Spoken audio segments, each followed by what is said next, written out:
two. This one will be coming up in the featherweight division. It'll be Runnell Dahl against Derrick Gainer. We're going 6 rounds. And to meet these two, here's Michael Buffer.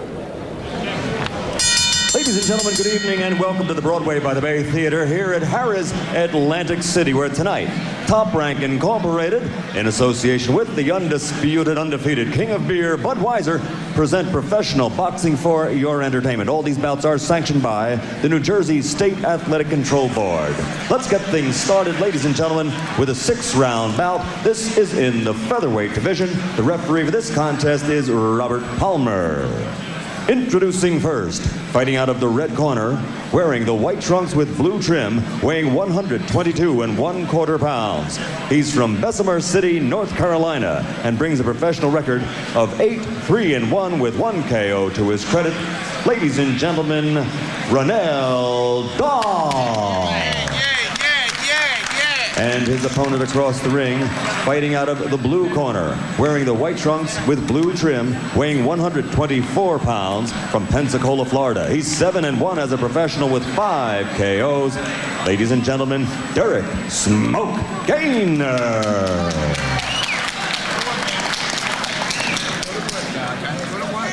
All right, gentlemen, you had your pre-fight instructions. Give me a good, clean fight. Respect the bell at all times. Touch him up now. Good luck. So there are the combatants, and let's very quickly take a look at the rules here in the state of New Jersey. Yeah, these will change a bit later, but 3 knockdown will affect. Standing 8. Doctor can stop the bout. The winner gets 10, loser 9 or less. 3 judges score. Can't be saved by the bell in any round here. What's left is to get on with it. We're about to do that. Round 1, Runnell Dahl. He'll be in the white trunks with the blue waistband. Both fighters in white trunks. And Derrick Gainer in the all-white trunks with the blue stripe. And Runnell Dahl looks familiar to ESPN viewers. They have not seen him as a pro, but they've seen him in our coverage of the Olympic Festival. He had the longest distinguished amateur career as a boxer in the Army, and he appeared in a couple of a couple of Olympic festivals that we covered on ESPN. 5-time all-service champion. 30 years old, so getting kind of a late start in his professional career. Which he talked to us about at the weigh-in, and he was candid about it, saying, I have to get going. I don't have all that much time, and I've got to, do my best while time permits. A similar situation, of course, to what Ray Mercer has had to do, also coming out of his armed services. Gives away a little height and probably reach advantage to Gainer. Right, get out. Get out. Gainer, of course, who on the other hand is 20 years old and had a lot fewer amateur fights, just 35, but he feels that he's got a bright future ahead of him. Gainer, just looking at his record, with 5 knockouts in his 7 victories, seems to have some knockout power. And most of that power comes from his straight left hand. Chopping right hand by Dahl. One advantage to having as much amateur experience as Runnell Dahl has, obviously you face a lot of left-handers in the amateurs. So he's equipped to deal with a southpaw in front of him. Excellent left. Yeah, that's the punch we talked about, and Gainer delivered it.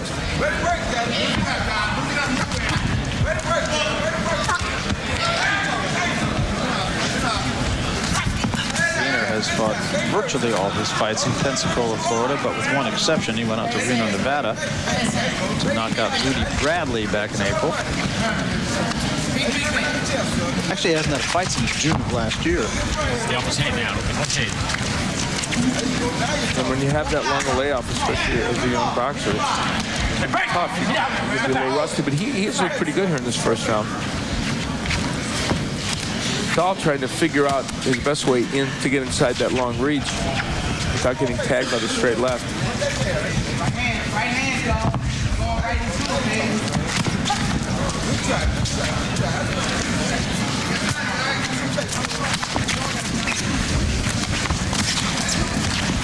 Right.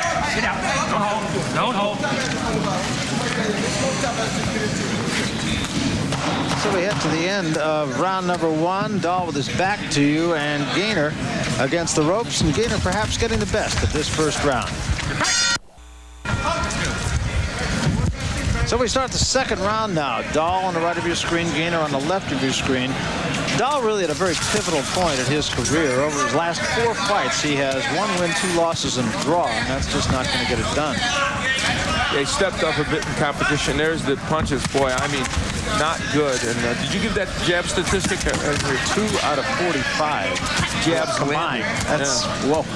By both men. So it's an indication why those numbers were not good.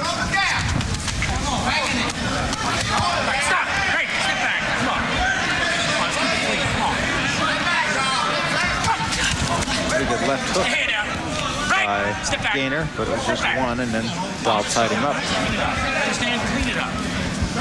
Runnell Dahl really needs to make the left hook work. It's a pretty good punch for him. Just to get on the inside, see if he can throw it a little bit more. But you are very correct in what you said about this being an important point in his career. Another loss at this point would really damage Dahl. Interesting that Gainer, when he started his career, started at 110 pounds, and he's now up fighting at 123. That's a 13-pound weight gain in less than 2 years. And one of the bouts he lost, he fought at 135. So it's it is a big gain.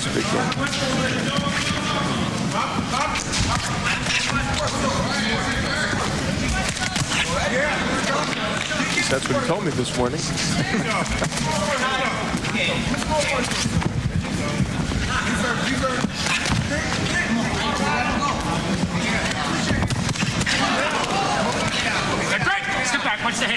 Well, this is the classic case of a shorter boxer, and especially in this case, a right-hander facing a lefty, having a hard time figuring out just what to do to get inside, which he needs to do. Runnell Dahl does.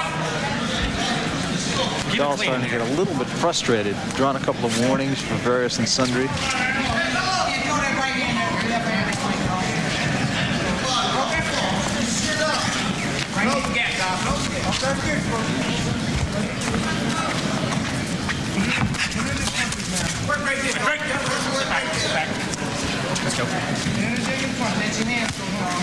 Gainer was telling us today that the big thing he wants to do is box better on the inside. But if you don't have to, you really don't want to, and he wants to keep Dahl on the outside. Seems like a fight that he would want to stay outside. Yeah, he normally does, but he wants to be able to box better on the inside when he has to. Of course, there are moments when you do have to box on the inside. Get out. Step clean.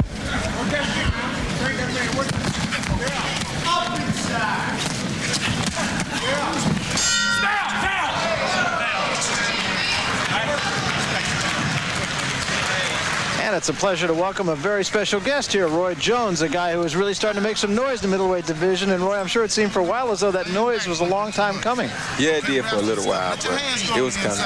And now, of course, coming up with a fight in the near future against Wolf. That'll be on HBO, and that's another step up for you. Definitely another step up, and people get a chance then, I hope, to see a little bit longer span of Roy Jones. We're going to get a chance to see it down the road, too, I hear. Yeah, I hope y'all do. This guy here been looking to see me. He needs to see me because he's had a lot of bad stuff to say about me. No, no. Get out of here. We say great things about you. You got a good future. Am I going to get rebuttal time later or what? No, you got a good future coming with me. Me and you going to have a good time together. Okay, well, we're doing so at this point. We're going to have a good time. Now, you've had bouts in which maybe the expectations are so high of you because you whack people out so early and all the rest of it. Do you think people have put undue pressure on you because of that? Yes, a lot of undue pressure on me. Yeah, in other words, just let Roy Jones be Roy Jones and not expect him to be a world beater every single time out. Right. Let him be Roy Jones, and he will be, pretty good every time out as long as he can help it. See, I'm a nice guy, Roy. Really? Yeah, I know. I'm easy to get along with. It's Barry likes me, don't you? Yeah. No, maybe not. All right, maybe I'm wrong. No, I think one of the interesting things is, too, everything in your life right now seems to be pretty squared away, too, where you're in a situation where maybe for one of the first times you can just worry about what you're doing in the ring. Yeah, and that had a lot to do with what I was doing. It's very important that you try to get your outside life together before you pursue any type of career, especially once you get started going for world titles and things. So I think now that everything is on the right path, I can pursue my career much better. If you had to do it all over again, would you do anything any different? No, I would do the same thing because because I wanted to try it one way, and if it didn't work one way after a certain period of time, I would try it this other way. And this is what I'm doing now. So I thank God that I stayed healthy and undefeated during that time, and hopefully I can stay the same within my own era. I think it's only a question of time, don't you, Al, that you were going to say Roy Jones, champion of the world. I don't think there's any question about that. I don't think it's nothing but a matter of time either. And there's a lot of matches out there that people are anxious to see you against the likes of James Toney, Terry Norris. There could be some big money matchups too. There are some great money matchups out there, and there are some great opponents, some excellent opponents. So I feel like Natty would be my year to step out. Middleweight division in general is just it's been tough, almost going back to the Marvin Hagler days. I mean, there's always been a lot of attractive fights in that division. Right, and I think the Marvin Hagler day was something of the most exciting. I think Marvin Hagler was one of the most exciting middleweight champions that's ever reigned. And I think I'll come in and take over the division and do the same as he did. I'll reign it for a little while. Fought everybody around, I'll say that. Roy, we're going to look forward to seeing you down in Pensacola. Thank you. I hope you have a good time down there. April 18th, got to show us around the town now. I will. Good to see you. I don't know if I can trust him to do that now. I got to be careful. You can trust me, and I like to tell the people at home that Billy Lewis did win his fight. So, all right. Thanks a lot. Roy Jones, and we're going to be seeing a lot of him, and I think America can look forward to seeing a lot of him. I also think it'd be a very good champion. Meanwhile, Runnell Dahl faced with the same dilemma that he was faced with before, and that is getting on the inside against Derrick Gainer. I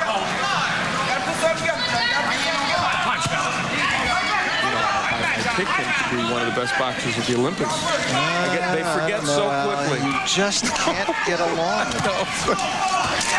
Why do they all hate me? Why is it? All right. Enough about me. Let's talk about my career for a while. No, just kidding.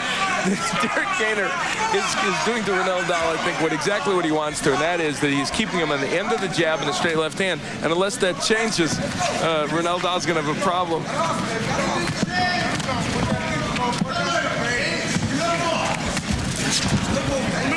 Both fighters just trying to load up, and there have been a dearth of jabs in actuality. And we head for the end of round 3, and Dahl's going to have to find something that hasn't been.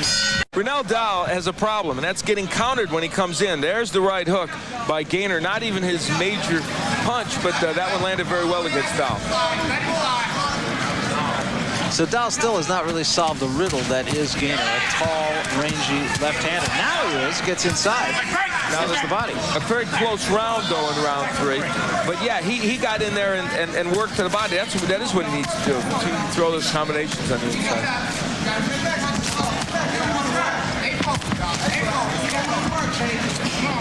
And on your card, after the first 3 rounds, close fight. Yeah, I was actually moved to give that round to Dahl, even though I thought that it ended up on the punch profile number. Even though I thought Gainer, style-wise, is still taking care of it, I thought the 3rd round maybe went. So I contradicted myself. But what else is new here in this series? Maybe Roy Jones is right, the more I think about it.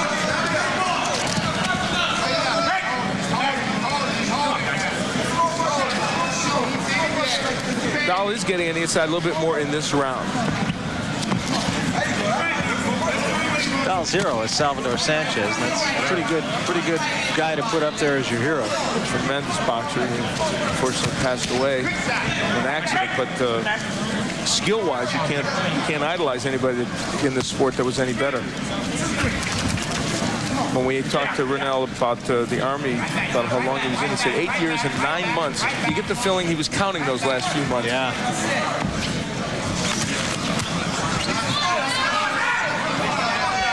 They want Dahl to set down on his punches a little bit more. And there's the good body work on the inside that he's capable of doing.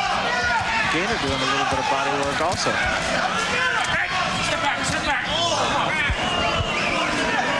Gainer hitting on the break, draws some oohs and ahs from the crowd. At least the crowd reacting a little bit. Yeah, they were very quiet earlier.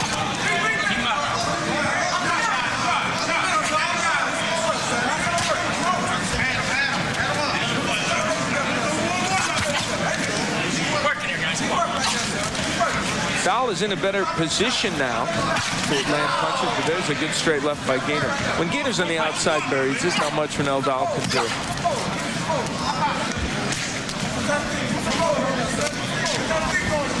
Keep punching. Keep clean.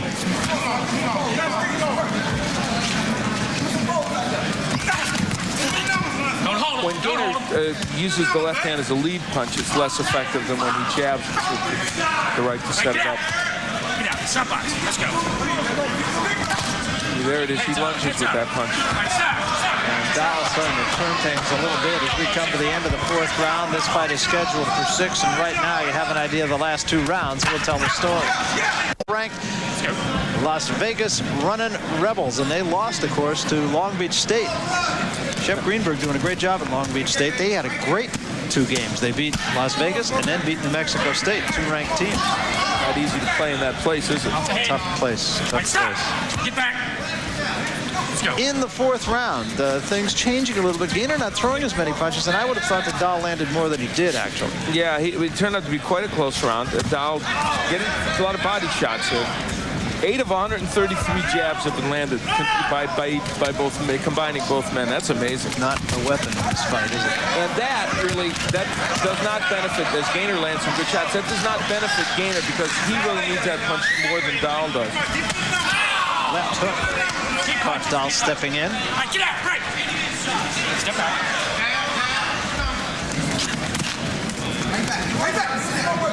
Right, right. Stop punching.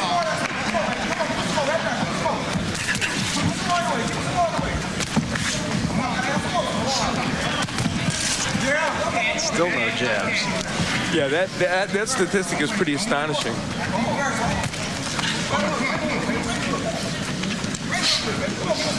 Now in this round, style-wise, Gainer has, I think, been much more effective, getting back to the way he was doing well in the first 2 rounds of this fight.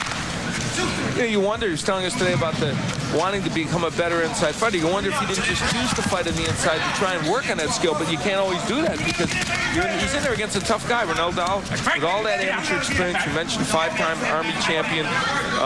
Even though he's had a run here as a professional where he hasn't been spectacular in every fight, he's a good boxer. And especially in this fight, you would think where he is best served to be on the outside. Of course, when you're 20 years old, as Derrick Gainer is, and only had 35 amateur fights to begin with, less than 10 as a pro, you're going to have those lapses.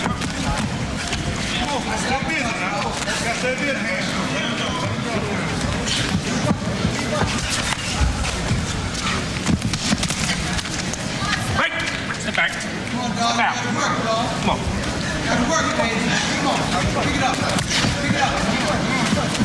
Gainer was telling us this morning that he's really conscious of the fact that this was the first match he was ever going to have on TV. But he said he wasn't nervous about it, just would motivate him to do better. He did do very well in the first couple rounds. Don't hold him. Off the head. We said this fight could be decided in the last 2, and it seems that Gainer has done enough in this round, although he does go another warning.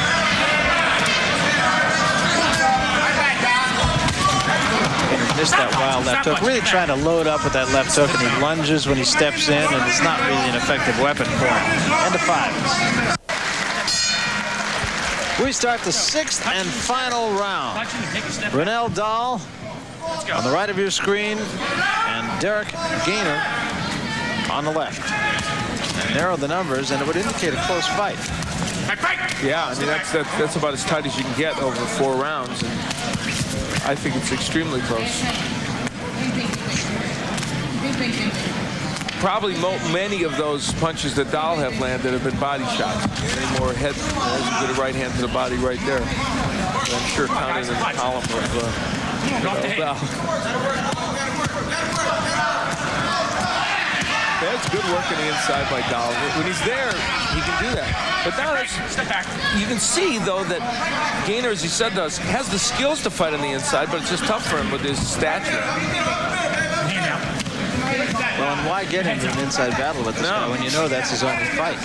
Yeah, it doesn't make much sense. You've got Gainer by a point. By 1 point, I gave him the last round, and that's been the difference.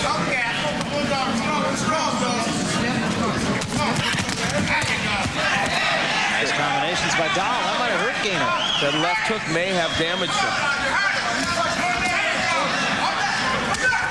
He punches.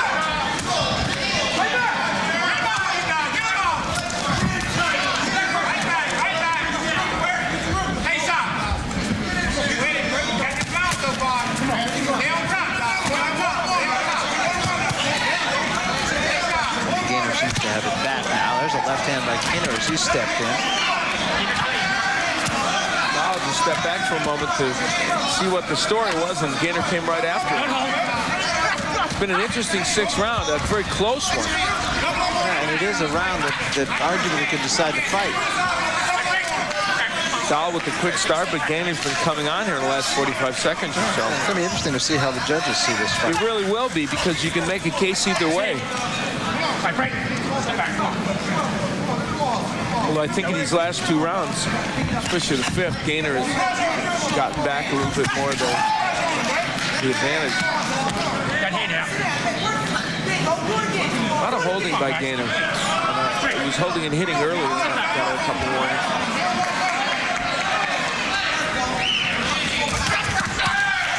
Combination by Gainer.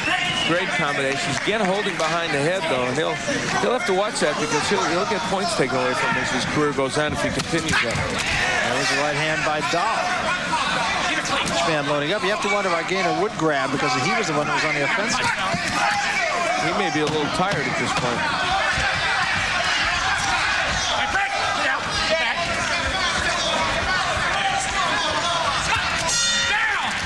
So this one is over, a 6-round fight, and I think it's going to be a very close fight. When we come back, we'll have the decision, so don't go away. We'll be back to Harris in Atlantic City. Harris, Atlantic City, we go to the scorecards.